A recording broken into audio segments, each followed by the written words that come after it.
the Astolfi Nautico 200. So this is a brand, a new brand, that has worked hard to achieve this particular model. This is one of only 2 prototypes out right now. Thankfully, I was able to get one for video review before these go live on Kickstarter. They're going to go on Kickstarter in June. I'll put a link down below in the description. Should take you right to it. It might not be live yet, depending on when you watch this, they might already be gone. They might already be sold out.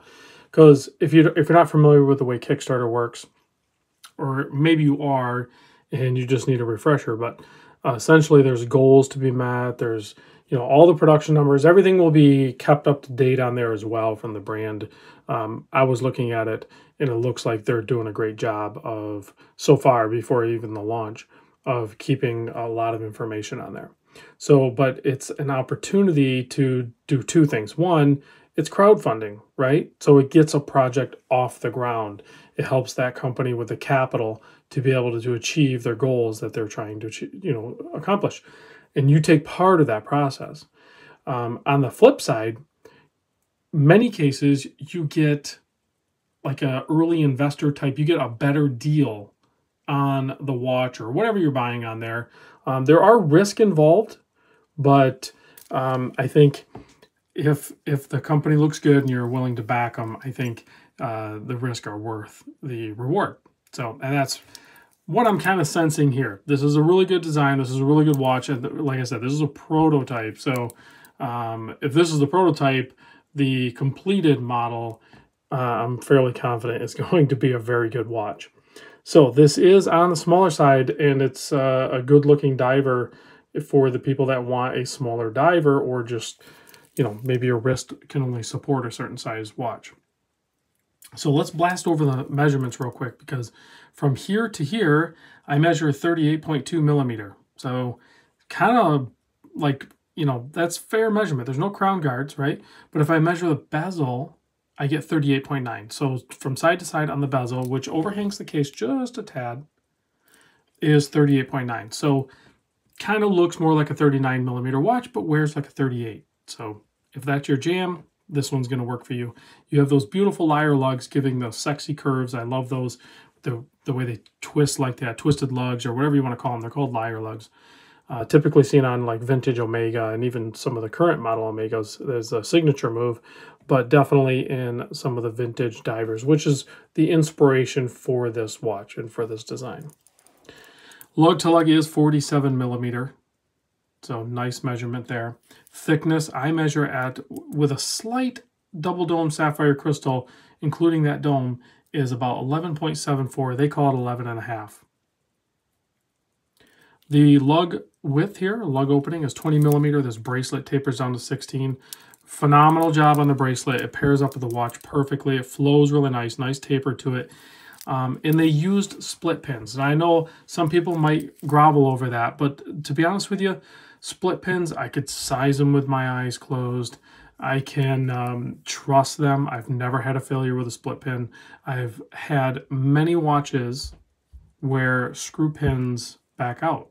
You got to take them out. You got to clean them, put a little bit of Loctite on them, and put them back in. Pin and collar, never had a failure with that either. But like I said, I've never had a problem with split pin. Therefore, I have zero issue with split pins. And if it saves me cost on the watch, and it doesn't really add any value to have a different fastener for the bracelet links, what do I care? Once I get it sized, that's it. You don't fiddle with that stuff again, okay? So I don't have a problem there. 6.4 millimeter screw down crown. It is signed.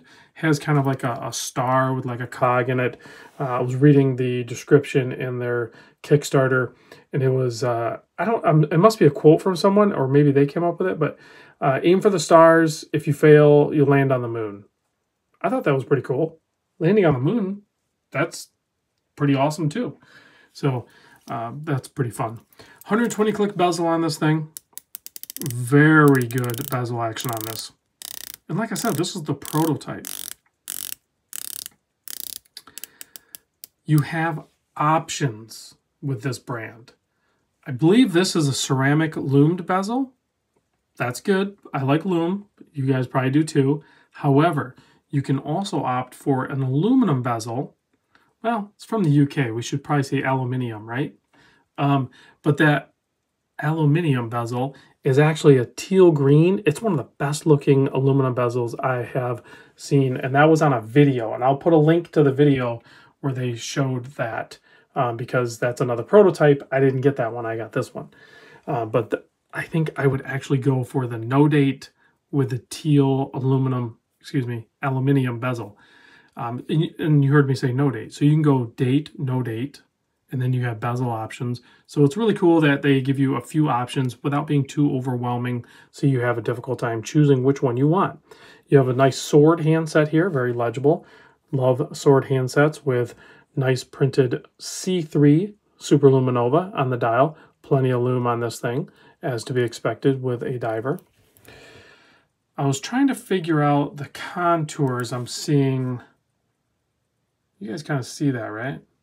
Trying to figure some of that out. Like, that's like in the case, and the bezel is really thin, and it goes down on there. So I was trying to like take a closer look at that. That's a really interesting design, and this bezel is just great, and it lines up perfect.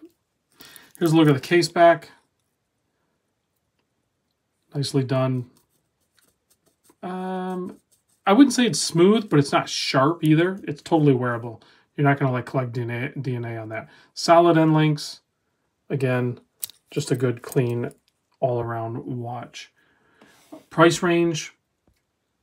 I don't know exactly where it's going to land. It's going to be, I think, close to the 400 mark. I don't think it's going to be like 450 or 490 or whatever like that. When I say close to 400, I mean close to 400 straight. It's going to be somewhere down in that range. So the movement is a Miyota 9000 series. I don't have enough links. I can barely get this thing on my wrist, but here it is on my 7 1/4 inch wrist.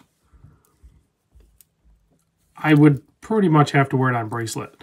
The size of it is on the smaller side of things for me. So when I do that for my wrist size, basically if you just wear it on bracelet, I think it looks normal and feels normal. And this bracelet pairing with the tapering with this watch is very nice. The clasp, I believe they're sticking with this one. Again, I have zero problem with this. Easy to adjust, 4 micro adjust, nice and thin profile, very clean. I have no problem with that either. 9000 series Miyota, what you get for that is 4 hertz, hacking, hand winding, and when I say 9000, it's because if you get the no date, you're going to get the no date 9000 series. If you get the date, you're going to get the date. So you're not going to have a ghost position when you unscrew the crown to adjust the time. Let me give this a quick blast with the UV light. Kill the studio lights. Enjoy the lume from a great micro brand out of UK. And you can opt for that teal aluminium bezel, which will not be fully lumed except for the pip.